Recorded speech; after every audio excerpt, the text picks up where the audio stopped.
Kalau perlu gini aja nggak apa-apa ya. Boleh, boleh Pak Mantap.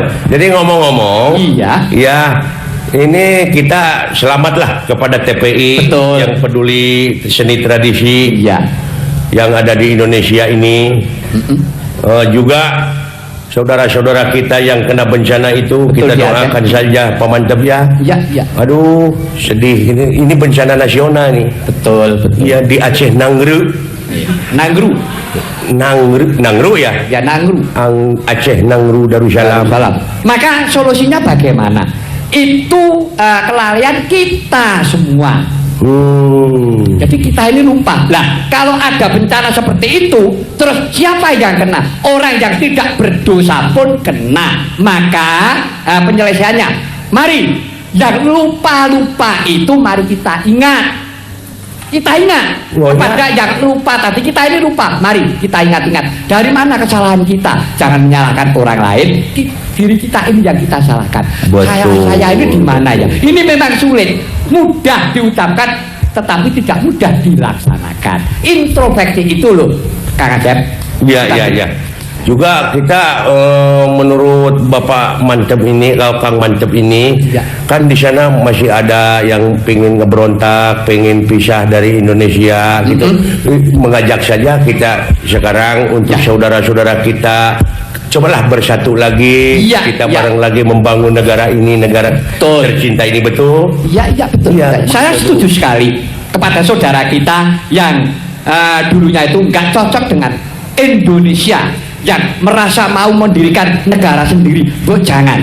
Lihatlah teman-teman kita, saudara-saudara kita yang kena bencana itu, apakah kita akan selamanya saling memusuhan terus? Betul. Lagu juga akan hilang. Seperti dari Sabang sampai Merauke, nanti mah bakal dari Cangkring sampai ke Rancakole. Itu pan lebar itu. Iya. Tadi kan juga saya nyanyikan Sabang di barat, Merauke di timur. Itu kan saya memperingatkan dari Sabang sampai Merauke itu adalah satu, yaitu Indonesia. Iya. Mudah-mudahan aja pemimpin-pemimpin kita sekarang ya, Pak Mantep, dina ngajalankeun. Dina ngajalankeun negara, menjalankan roda pemerintahan sekarang ini lancar. Cek bahasa Sunda mah nyaeta tetep dilindungi atanapi ditetapkan aya dina rahmat sareng pitulung Allah Subhanahu wa taala. Amin. Tuh arti ini Mantep teh. Jangan banyak hewagan. Nanti juga sabatae. Apa itu? Apa itu? Sabatae itu bahasa Sunda, kalau bahasa Indonesianya nanti juga akan terkabul. Apa yang dicita-citakan kalau kita benar-benar menjalankan perintah Allah Subhanahu wa ta'ala. Gimana kalau kita kolaborasi ngibing saya gamelannya gamelan Jawa? Iya. Nanti Pak Mantep jaipongan gamelan Sunda. Oke. Iya. Silakan. Yuk.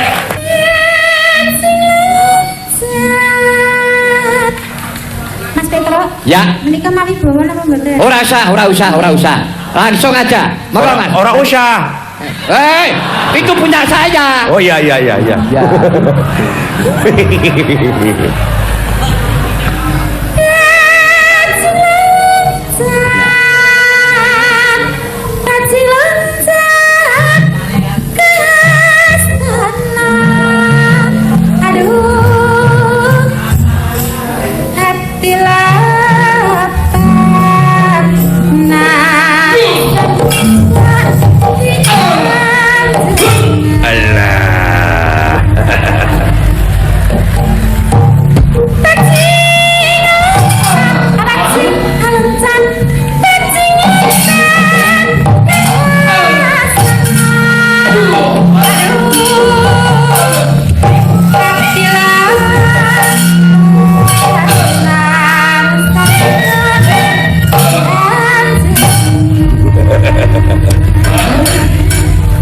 Ya, sinden urang. Ya.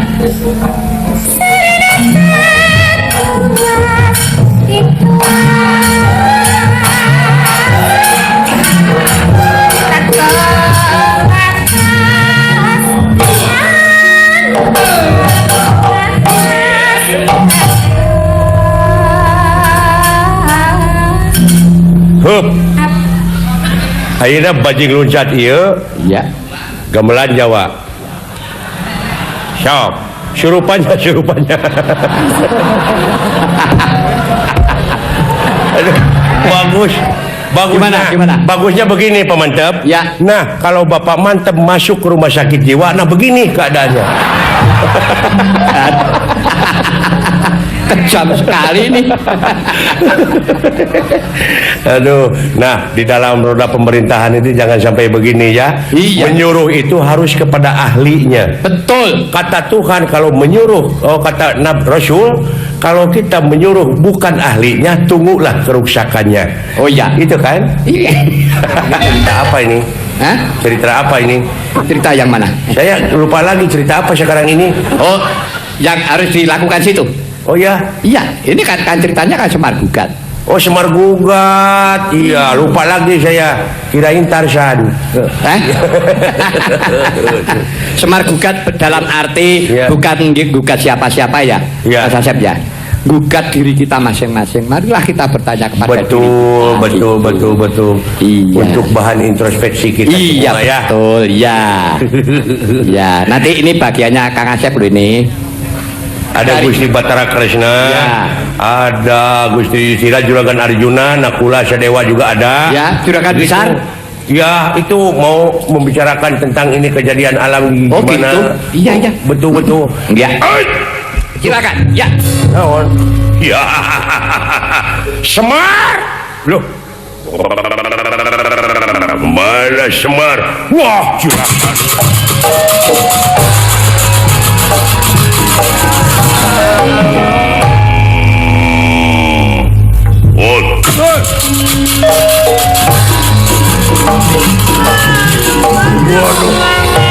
Sembah kabeh hatur juragan, aya naon?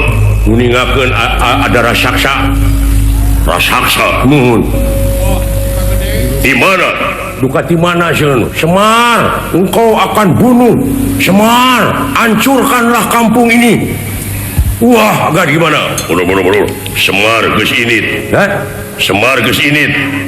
Kemana? Ke alang-alang Kumitir. Oh, Semar itu udah pergi ke alang-alang Kumitir? Iya. Waduh, gimana nih? Balik.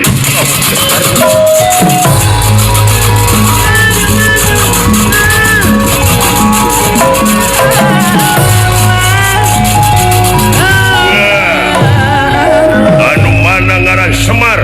Ngedan nawoboit. Wah. Dek cotos tenggorokan ini. Wah. Woi.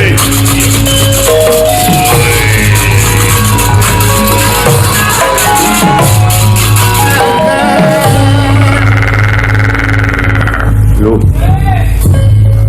mana Semar? Semar mana? Udah pergi. Kemana? Tidak tahu saya juga. Wah.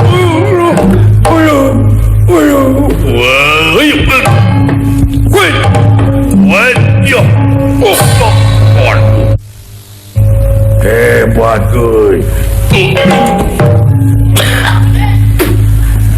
Alah kuy, nyelak kuy. Ya, ayah anjir. Yo.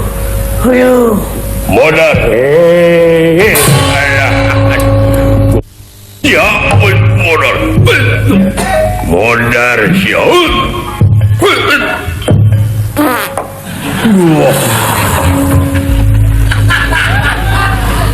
Eta jurus pamungkas teh. Aduh, kurang ajar. Kamu ah. Tong gitu ah ngaji saya hayang utah. Ojek. Woi, ya supet. Woi. Woi, woi. Hebat.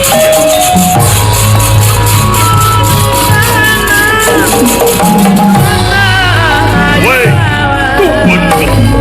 Sakio. Woi. Woi, dia.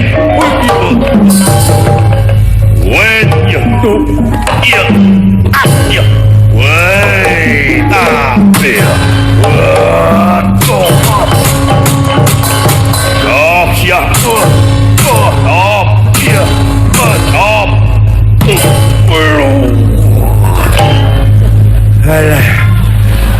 Aduh. Wah, Gan. Ya. Juragan Bima. Ali. Pemantap. Tolong.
Tangcot kumarak koto mancing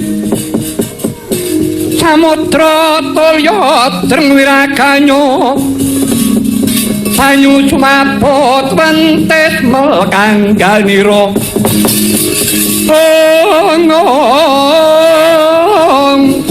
sumingep nambah kimigek jangga kang waris Atanaga kumambang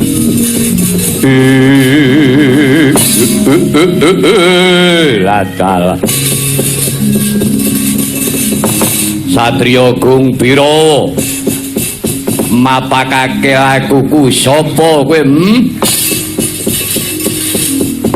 Panenggak Pandhawa satriya unggul pawenang Raden Werkudara Werkudara ya kowe sapa Prabu Kala Madenda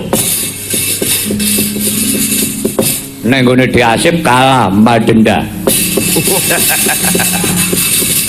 tegese padha mung A dadi A endi Semar endi Kyai Semar ora susah goleki sing ora ana sing eneng ngarepmu anggepen mungsuh bebuyutan piye bosen urip kowe kowe mbiyantu Semar kowe entuk opah apa kowe entuk bebungah apa negaramu rusak kawulamu akeh sing mati iki mergane nggonku bakal ningkes Pandhawa sak kawulane klebu sak Semare pisan wah cakep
Jer babah aneng lemah Sang Prabu Kala Madenda Matya kaping 7 sedina kasiliring Samirana gregah bisa waluya temah jati temah mulya aja mlayu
Narpati Dharma putra minyang Dananjaya maturing raka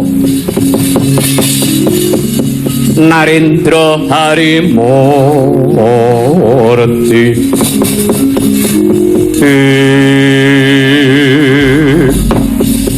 Dadiku di Werkudara mandeka dhisik ya di aja kebranang rasane atimu aja mimbuhi weting swasana negara iki ora tentrem para kawula padha nandhang kacintrakan yen to siadi mung nuruti saka kebrananging ati duh yayi ora bakal rampung perkarane barep kakangku nanti aku melu judeg melu susah apa sing kudu tak tindakake kok dadi saya suwe saya ndodro apa pancen Pandhawa kuwi ora kebeneran nggo entuk kamukten mongko nyatane aku entuk negara aku ya ora nampa bebungah saka langit Parewari babat alas Wonomarta rikala semana tak tuku nganggo tosing balung urting kurit nyawa tak udhokake mengko dhisik Werkudara Kresna kakangku apa Yayi aja nglandang carang saka pucuk ya Di lelakon kuwi adile ya mung dilakoni wis akeh para pinter wis akeh para tuanggana sing padha ngendika aja golek lupute sapa-sapa mundhak ndumuk lor kena kidul sisip sembire ora ngrampungake perkara malah saya nuwuhake ribet iya nadyan negara Ngamartana pacoban sing luwih gedhe ewadene isih diimbuhi wong kang waton sulaya waton beda apa meneh yen ana wong mancing ana jroning banyu butek iki sing luwih mbebayani iya lan maneh Yayi wis aja nguwatirake para kawula Ngamarta iki isih gedhe rasa kamanungsane ketitik anggone suka bebantu isih anglur selur ndlidir tanpa kendhat ora mitung gedhe cilik gedhekake rasa tresna gedhekake rasa kamanungsan malah ana saperangan saka manca negara sing suka sabiyantu iya ya mung bae Yayi kudu kebak ing pengati-ati tegese nadyan to wong manca negara kuwi suka sabiyantu kudu cetha lan gamblang nggone suka sabiyantu kuwi pancen tresna lahir batin tresna kabangsan tresnane wong bebrayan apa ngemu pamrih iki kudu cetha lho Werkudara sing tak sumelangake yen to nganti iki mengko wong manca milik gendong lali sangka suwene tanpa wates nggone ana negara Ngamarta iki mengko yen nganti muga-muga ora Yayi aja nganti nyampuri kamardikaning negara Ngamarta sebab Ngamarta kuwi duwe adeg-adeg duwe jati diri dhewe aja nganti wong manca sing budayane beda iki engko malah melu ngributi mengkono iya kebak ing pengati-ati ora jeneng pun kakang iki Sujana anggone suka sabiyantu ditampa ning kudu nganggo mawa wates watese ya kuwi katresnan tresna kabangsan kanthi gedhening rasa kamanungsan yen ngono ngaturake penuwun ning aja nganti lho, aja nganti ngleboni budaya sing ora cunduk karo budayane wong Amarta. Wis ngono wae Werkudara. Semingkir dhisik ngenteni tekane Sang Pamong Agung.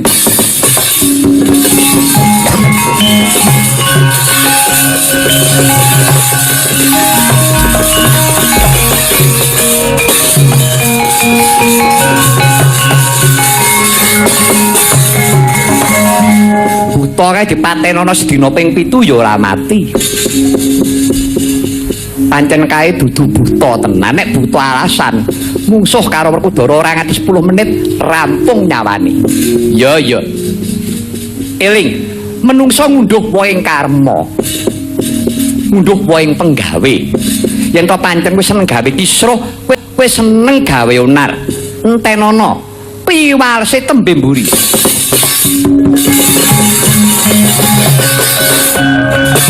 Kunjung pangtrate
Dina sumupang iwangaruno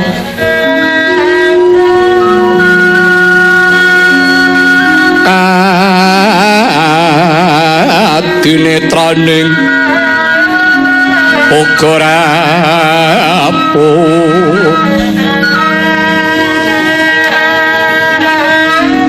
sabdaning kukilaring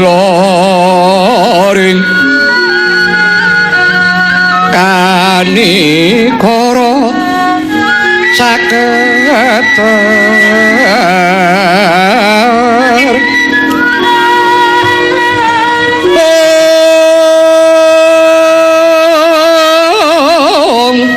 kinidungan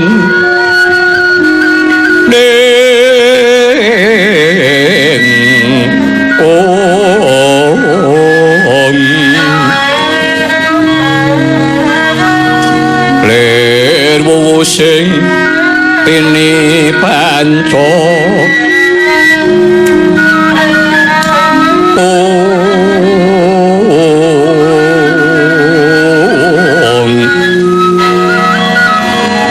papetoking ayam ana ring pagagan merak manguwuh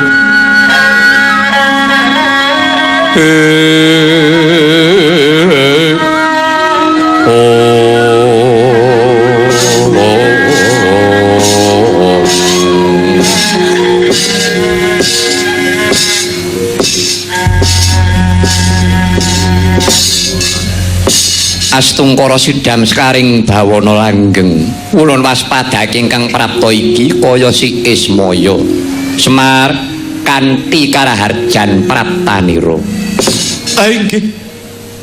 Inggih Rama, awis saking berkah pangestu Paduka Rama Pukulun Araharja pisuwan kula pangabekti kula katur Rama. Iya banget panarima ulun dene kita ngaturake pangabekti kajaba saka iku nggih bayana wigati apa Ismaya dene sajak sumengka Praptanira ana kayangan alang-alang gumitir. Rama Pukulun sewu kalapatanipun ingkang putra Diagung Pangaksama Paduka Rama, upami kula mboten matur Kanjeng Rama Pukulun tartamtu sampun priksa menapa ingkang dados gregeting manah kula, namung kula parikedah matur wonten ngarsa Paduka Rama Pukulun menggah kawontenanipun bencana ingkang tumempuh dumateng jagat raya menika Rama. Menapa pancen menika awis saking dukanipun Gusti ingkang ngakarya jagat, menapa pancen menika sampun anyelaki jagat badhe ginulung purbaning kang kawasa. Rama, rumaos kula kok namung tansah tumruntun panandang menika sadengah papan gentos-gentos. Rama, kula nyuwun dawuh menika bab perkawis menapa Rama? Ismaya wonten dawuh Rama Pukulun mengkene ya nggih.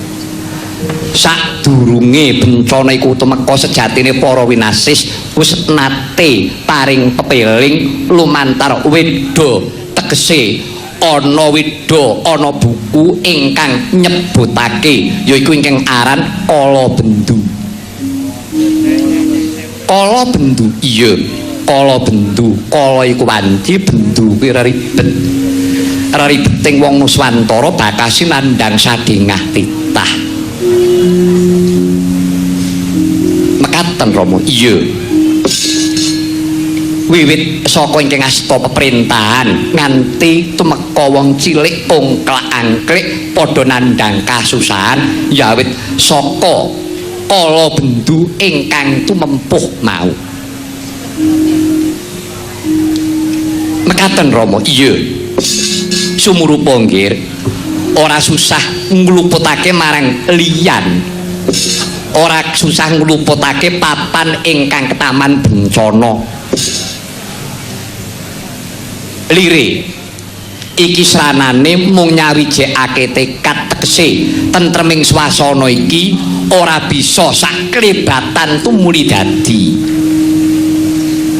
Sranane kudu ana manunggaling cipta rasa budi miwah karsa. Sapa wae ingkang asta peperintahan yen to mbok sengkakake dina iki kudu rampung, ora bisa nggih. Ora bisa. Wis to. Pintera pengawak dewa nang yen to dina iki mbok kon ngungkih balining swasana sak kedheping netra, ora bisa. Bisane kudu satundha sabilik-bilik tegese kanthi cara yaiku nganggo cara saka gedhening rasa katresnan wiwit saka ingkang asta peperintahan nganti tumeka kang derajat asor. Ayo padha bebarengan lumaku anut marang kodrate dewi-dewi. Mekaten Rama, iya nggih. Yen to sira ngluputake marang sapa wae temahane iki mengko bakal kleru. Lan ing crita apa wae jaman becik kuwi mesti nganggo ngalami jaman sing ala. Peperangan sing gedhe kuwi bakal laire jaman kang kebak ing katentreman lan karahayon. Kudu disangkani saka rusak ing kahanan. Mengko yen to wis rusak dadine luwih becik, luwih apik, pancen kudu mengkono. Ing donya kuwi kahanane mung loro, ala kelawan becik, bener luput padang peteng. Ismaya lelakon iki mula aja ditampa kalamun to iki bencana, iki pepeling, iki katresnaning Gusti marang sakabeng titah, marang sakabeng umat. Bejo kemayangan aku karo kowe kabeh isih dielingake kelawan Gusti kang akarya jagat. Mula kang saka iku nggih Ismaya sira ingkang mangka dadi pamonging tumuwuh. Mula sira aran Semar, sengsem marang arah hayu.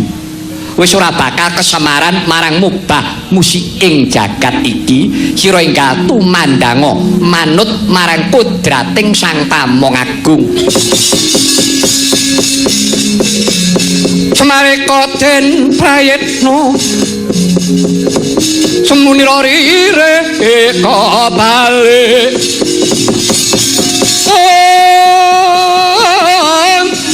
Tityani Gandayani Trisanya Purnama Sasi gilar-gilar semedi tengahing latar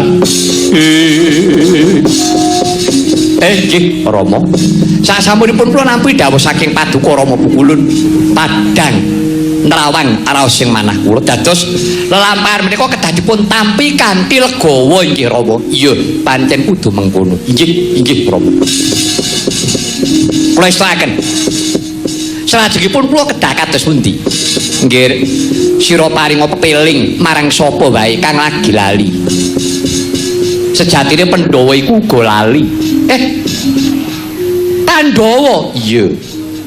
Liripun Untadewa iku darbe jimat Jamus Kalimasada ingkang werdine percaya marang Gusti kang akarya jagat lan ingkang minangka dadi utusane. Mongko kuwi minangka dadi adek-adeke uripe Pandhawa. Ya ngono apa ora? Inggih. Salajengipun nanging yen to pancen wis ngerti jlentrehe jimat Jamus Kalimasada apa mung dingerteni tok. Sakwise diapalake dingerteni tumuli ditindakake apa kang kasrat ana jroning jimat Jamus Kalimasada mau ditindakake lumantar ing bebrayan agung. Lah saiki Puntadewa wis tumindak mengkono tenan apa durung? Inggih. Salajengipun sak banjure Prabu Kresna. Sumunaga Kresna uga kalepian uga lali. Kresna iku darbe pusaka loro. Kembang Wijaya Kusuma. Penguripane wong sak bumi tekse kena kanggo nguripake wong kang mati. Kuwi mung piwulang. Tekse dudu mati nyawane ning sing mati rasane. Wong sing lali Purwadaksina, Kresna sing wajib ngelingake. Sebab Kresna iku Wisnu. Ngaten Rama. Iya. Banjur kang angka loro ya kuwi senjata Cakra Baskara. Cakra tegese bunder, Baskara kuwi srengenge. Bunder kepleng kaya soroting srengenge, landhepe 8. Kuwi mengkuwerdi isen-isening jagat ana 8. Surya, Candra, Kartika, Himanda, bumi, geni, banyu, angin. Lah 8 kuwi mau kena kanggo praboting urip ning kala mangsane menungsane sing malah ngrusak marang kahananing jagat. Manungsa kuwi diparingi bumi. Manungsa kuwi diparingi bumi karo Gusti sing gawe urip. Paribasane bumi kuwi diregeti. Maka menungsa kuwi mangan saka tukulaning bumi. Menungsa yen to mati manjing jroning bumi. Saiki takonono, menungsane tau ngaturake penumun bab perkara nikmating bumi apa ora? Sepira ta abote ngaturaken penuwun dumateng Paduka Gusti. Dene Paduka sampun peparing wujudipun bumi saged murakapi sedaya para umat. Gampang. Ning kala mangsane padha lali. Mula ayo eling. Bebarengan tak elingake rina wengi ngaturake penuwun ana ngersane Gusti kang akarya jagat. Kabeh kang murakapi karo kabeh umat, ayo padha disyukuri. Pintera kowe ngaturake penuwun ana ngersane Gusti. Inggih. Matur nuwun Rama. Ayo manut jeneng ulun tak dandani nggih Ismaya.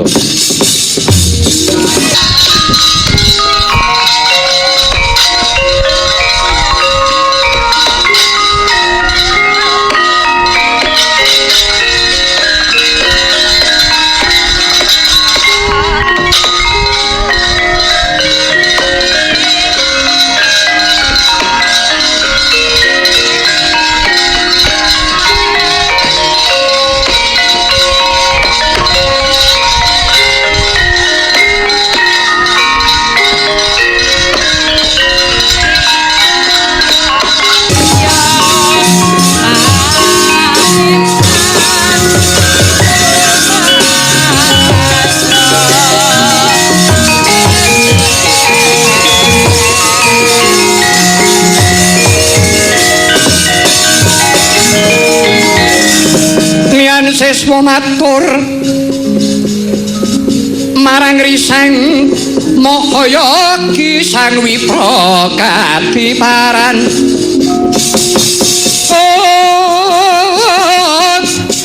karsane nyuwang Adipati Yogya sarwiring warna kang malaraning bumi mugi ulun tedah notandya Sang Wiku Hajarwi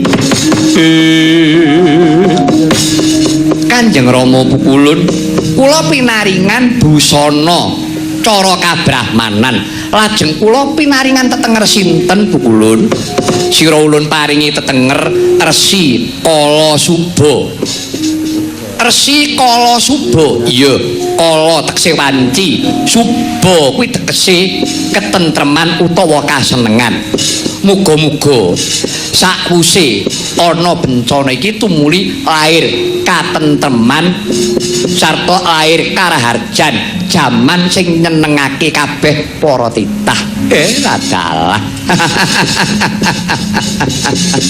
matur nuwun Rama matur nuwun menawi tetela mekaten rini lan kula daya-daya nyuwun pamit tumurun dhumateng Ngercapada kula badhe tumindak manut kaliyan kadiwasan kula Rama iya lelungsen ulun bebakali muga-muga raharja lakunira Resi Kala Suba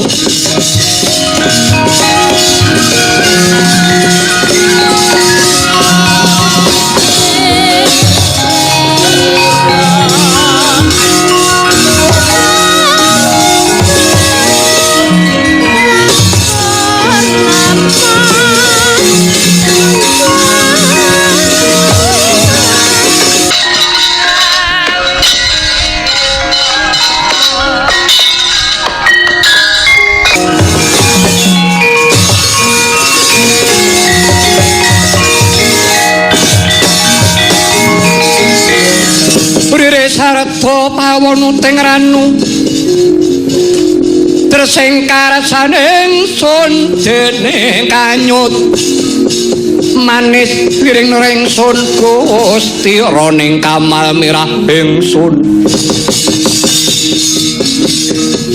esmirada ing unisik datagung ing narmada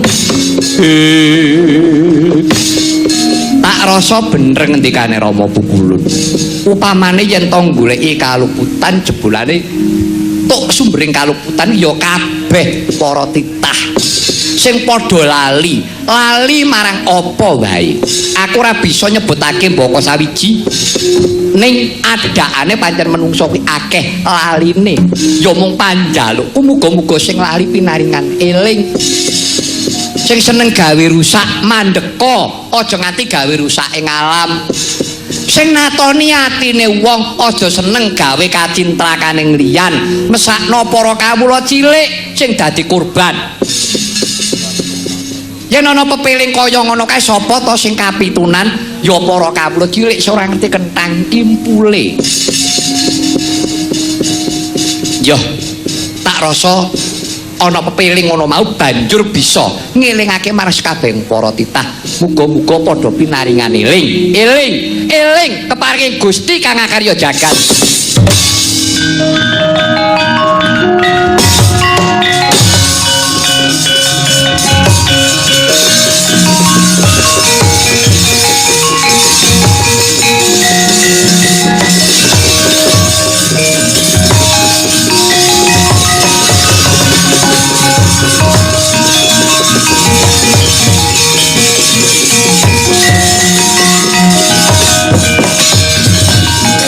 Doro no kakangku opo arep nyandi tak rampungane buta elek kae kowe ora menang kalah yo Ben mati tak wujuti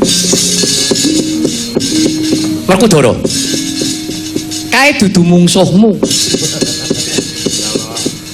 kae dudu mungsuhmu aku ora tau duwe wedi karo sapa wae coba weden-wedeni Den engeden niki mengke nek mang bacut-bacutke niki mengke malah panjenengan sing kapitunan ngeten nang kula aturi priksa buta nika dundu buta sak baene aku ora wedi Lho, nggih, wong padha ngandel, Werkudara ki wong digdaya. Ning kadigdayane menungsa niku winates, ya ta? Iya lah iya. Kadigdayane menungsa niku winates. Wong ki arep menangan, ning suwe-suwe mesti kalah. Ya ta? Iya lah iya. Niku kudu dieling-eling. Nggih.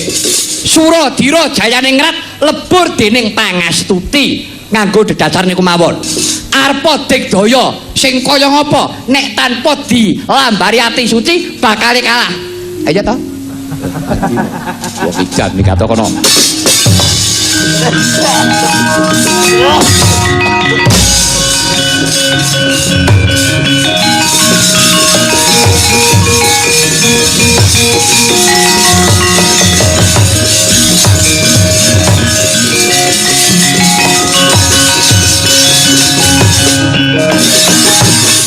Woi, ladala. Ayo, yen perlu Sambata Dewa Suralaya, yen perlu Sambata Ratuning Gandharwa. Rewet.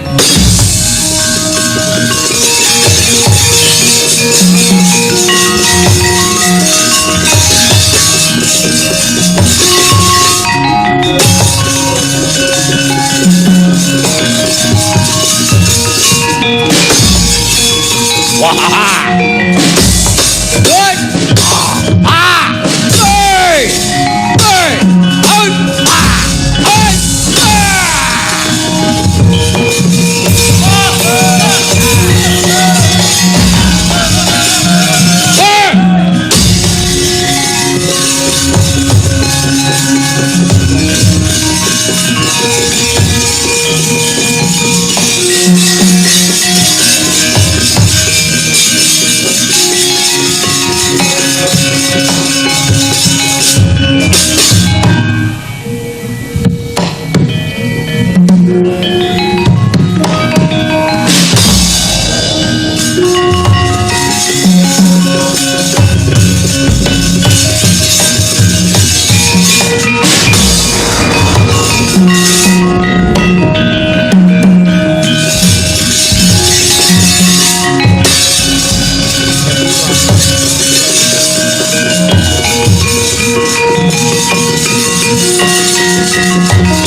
Wah,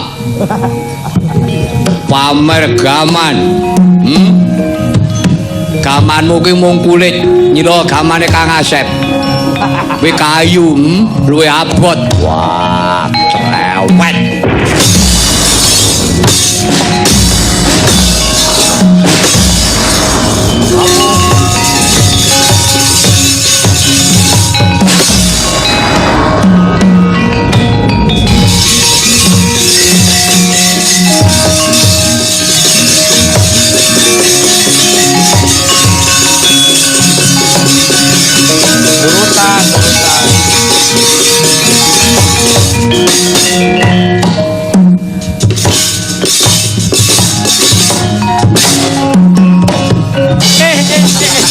Kak, ambilkan kan? Kak.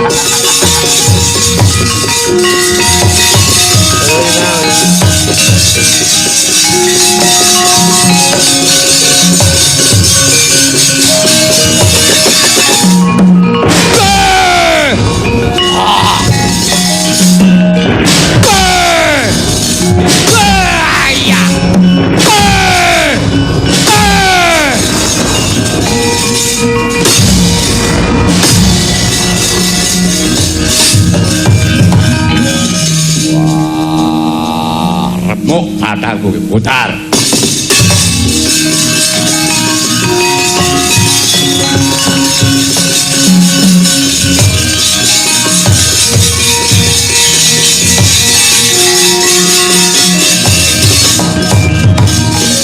Mudiar. Ayo, tangi yo. Kene ora, aja sumbar. Suradira Jayaningrat. Lebur dening pangastuti. Iya. Ngopo? Lho, aku melu kowe kuwi. Butane mati. Mati ngono. Arep digdaya. Ora bakal kuat. Nadai pusakane Ndara Werkudara. Kodho rujak polo, ya ta? Iya, mulane kuwi. Sepira banggane Ratu Buta macem-macem. Ning yo ngene tro, pancen buta kuwi najan to buta sok duwe keistimewaan. Ngono. Apa diomongi kok. Apa buta ki kabeh elek. Ayo ana sing apik tro ngono. Klebu kuwi. Gong, kowe kok mencela-mencele. Wong gerang ora urus. Wong yo aduh yo. Sibe. Ada apa wih? Aku bangga wis mati. Iya. Aku bangga mati. Ya. Lagi. Dunia. Ayo. Dunia. Ya meneh. Sekali lagi. Sekali lagi. Buta edan. Anggepan. Jadi kok. Apa Mas? Petro wong edan. Ngopo celalaan? Dari aku diundang, aku diceluk. Nek pancen kowe buta digdaya, ayo. Kene, temokan sirahku. Wis kaget cekelen sirahku. Ayo, sirah. Ora iso. Ayo, ya, iya. Sirah, iya. Hei, ora iso. Tane, bali sik, bali.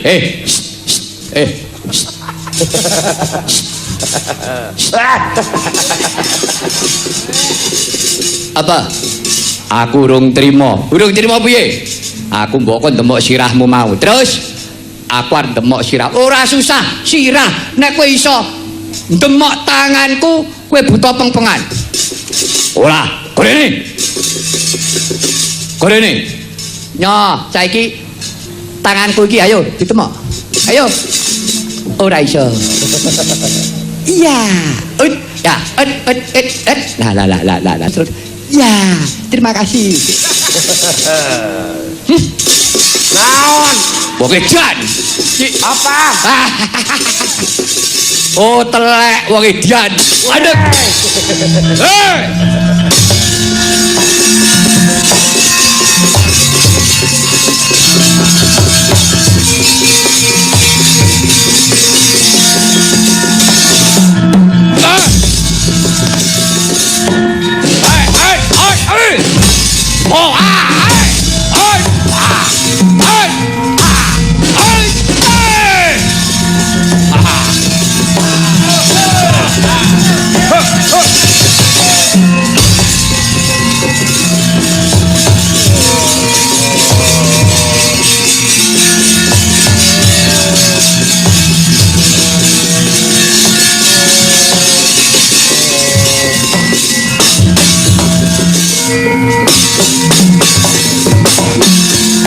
Wah, wong iki.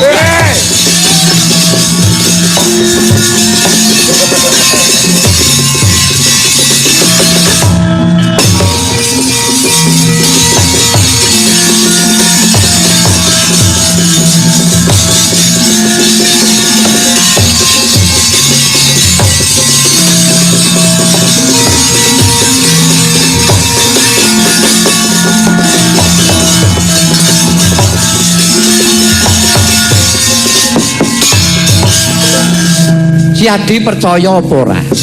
Wis to ketoken budimu. Puun keringetmu ngantek tuntas ora menang kowe karo buta kuwi. Wah. Aku nyilih. Nyilih apa? Gamanmu Senjata Cakra. Arep nggo apa? Tanggo nyampurnake buta. Nyilih gaman Senjata Cakra. Iya. Yo. Nyo. Tampan ono. Carane piye? Lah wong carane nganggo ora iso kok nyilih. Nyo, engko dikira pun Kakang ora lila. Nyo, wis to nggonen. Wah. Ora apa-apa. Wah. Pun saniki diagem, sakit mboten? Wong Sinun Prabu Kresna nggih pun marengke. Engko diagem mawon. Kresna kakangku sing nganggo kowe dhewe. Terus mateni ora buta kae. Aku ora butuh mateni wong. Aku ora butuh perang, ning butuhku rembukan sing becik. Jadi nyilih senjata cakra tak paringake Nyo. Ning nyatane kowe ora iso nganggo to. Dadi kabeh kuwi anut marang kodrate dhewe-dhewe. Kowe gamanmu gada rujak polo ya wis kowe nganggo gada. Pun Kakang duwe cakra, aku ya tak nganggo senjata cakra. Kowe duwe kabisan dhewe-dhewe. Lu tahu enggak? Lu kan tahu mempunyai profesi sendiri-sendiri, ya kan? Ya maka itu. Nah, maka enggak usah situ milik sini, sini milik situ.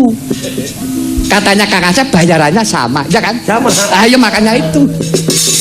Wong edan menengo. Wis to Yayi mengko ora ana sing bakal suka sabiyantu. Mundur Werkudara.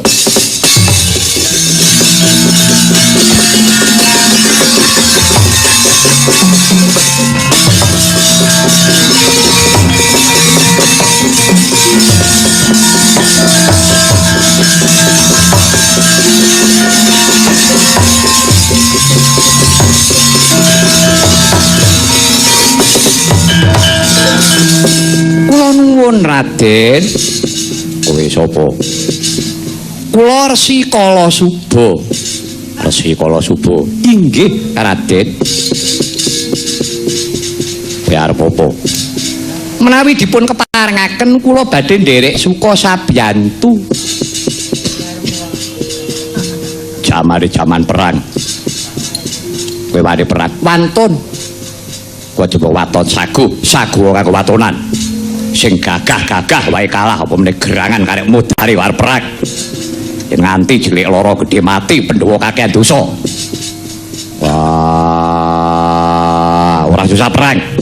Ngisi di sini. Ampun ngoten Den.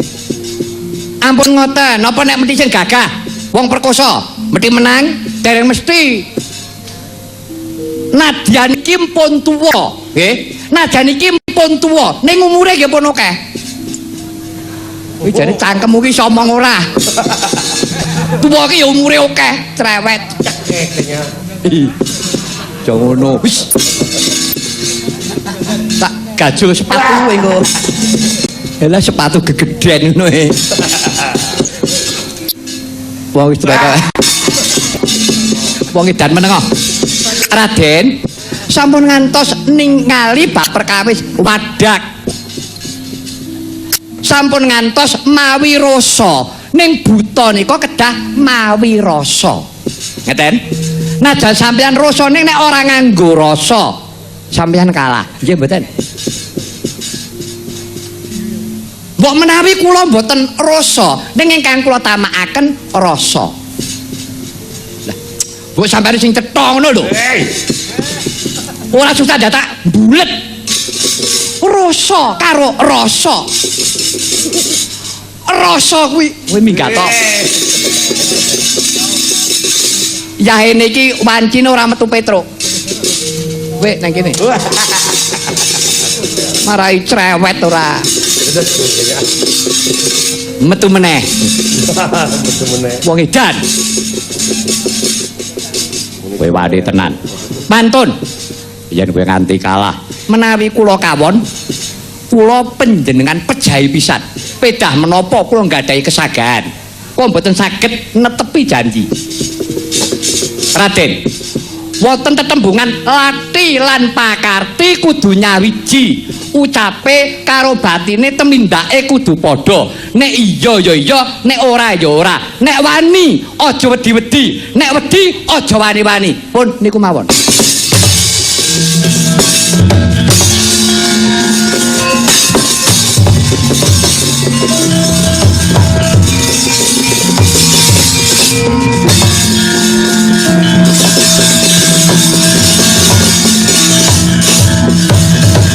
Oh, ladalah pendhita gerangan sapa kuwi?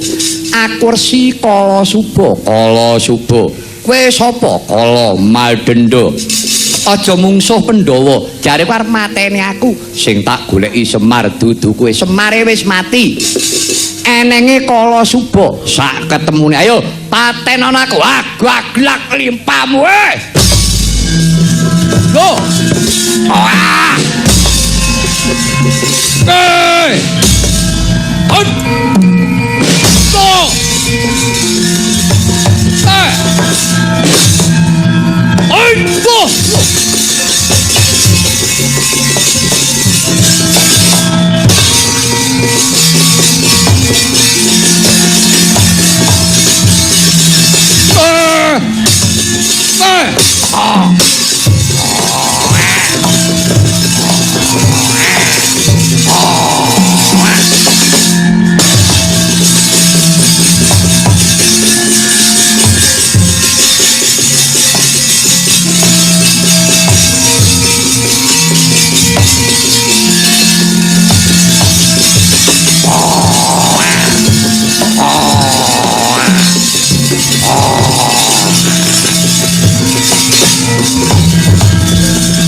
Lahing kono to mau. Resi Kala Suba kaprawasa kawan Sang Prabu Kala Madenda badhe dadi wujud Ki Lurah Badranaya.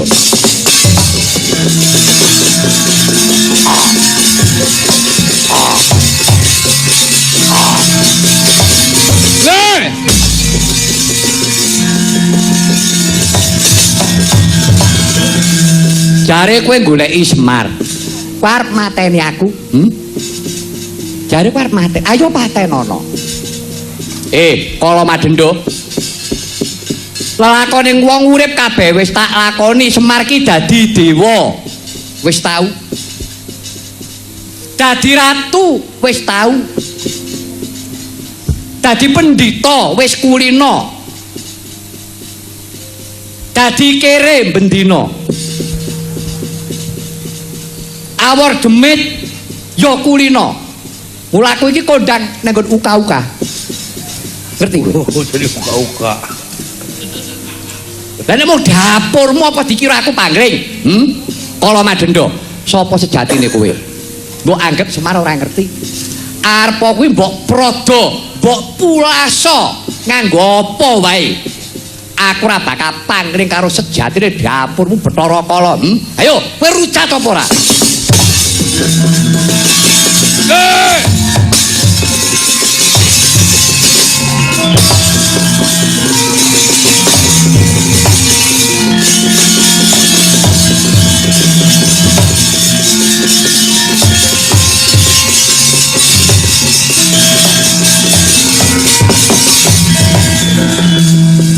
Kyai, sepira luputku sing gedhe pangapuramu ya Kyai. Jalaran aku iki duwe paugeran. Pandhawa 5 ki wong Sukerta dadi panganing Bathara Kala. Kowe tak kandhani ya. Pancen Pandhawa 5 kuwi dadi panganing Bathara Kala jalaran kuwi wong Sukerta. Ning ngelingono Pandhawa 5 kuwi sing bapake siji, ibune siji. Dadi bojo antarane bapak karo ibu duwe anak lanang cacahe 5. Kuwi diarani Pandhawa 5. Nek Pandhawa Ngamarta kuwi dudu Pandhawa 5 sing klebu Sukerta. Sebabipun kuwi mboke loro. Ngerti? Puntadewa Werkudara Janaka kuwi anak Kunti, kembar kuwi anake Madrim. Iki dewa tek ngawur iki piye, ha? Mripatmu mlorok ora weruh dalan. Ayo panganen. Para Pandhawa, kelakon malah kuwi dipangan karo Pandhawa. Mergane nggonmu ngawur ora takon-takon. Ngono? Inggih Kyai kula nyuwun pangapunten. nembe ngertos menika menawi paugeran Pandhawa 5 tiyang Sukerta menika bapak setunggal inggih ibu setunggal. Lah ya mula kuwi. Ayo, kowe yen isih gawe ribet kowe gawe onar, kowe isih ganggu gawe karo para satriya sing arep tetulung, aja takon dosa. Luwih abot pepeling saka Gusti. Ayo bali.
Kakang Badranaya.